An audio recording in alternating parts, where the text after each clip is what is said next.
오늘의 뉴욕 증시 점검 포인트 짚어봅니다. 조 바이든 미국 대통령이 정권 이양을 개시하면서 제니 델런 재무장관이 낙점됐습니다. 월가는 환영하는 분위기입니다.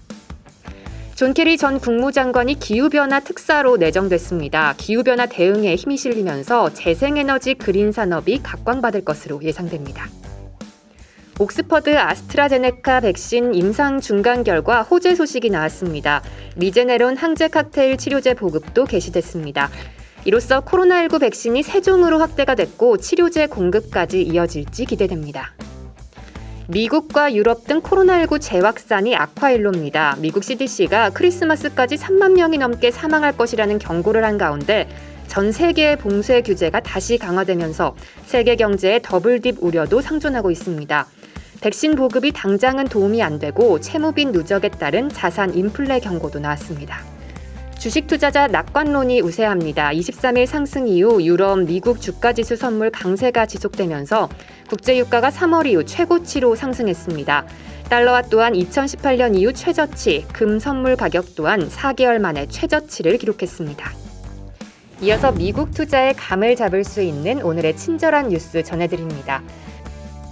미국 제너럴 모터스가 에어백 결함으로 600만 대의 차량을 리콜해 12억 달러의 비용 부담을 질 것으로 예상되는데요. 그럼에도 23일 뉴욕 증시에서 GM 주가는 4.02%나 오른 44.77달러의 거래를 마쳤고 시간의 거래에서도 1.99% 추가 상승하며 52주 최고치를 다시 썼습니다. 투자자들은 리콜 악재보다는 배출가스 규제 강화에 맞서는 트럼프 행정부에 대한 GM의 지지 철회에 더 무게를 두는 분위기인데요. GM이 전기차에 집중할 수밖에 없는 상황에 대한 주목으로 풀이됩니다. 월가 투자은행들의 GM 주식에 대한 투자 의견 컨센서스는 강력 매수입니다. 이날 GM은 캘리포니아주의 자동차 연비 규제 강화에 대해 소송을 제기한 도널드 트럼프 행정부에 대한 지지를 철회했습니다.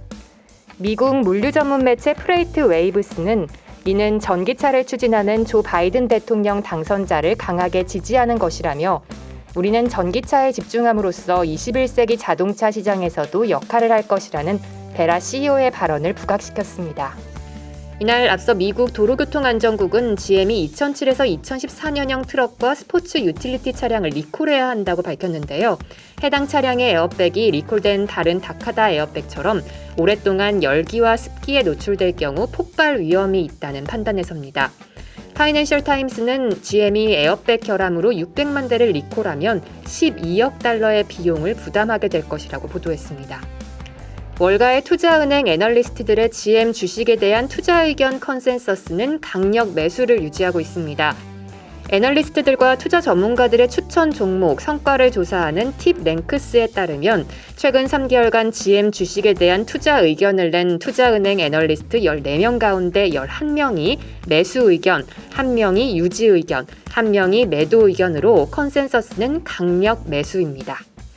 목표 주가 최고는 65달러, 최저는 20달러, 평균은 44.46달러로 이날 GM 주가는 컨센서스 평균 목표 주가를 넘어 44.77달러에서 강세를 보이고 있습니다.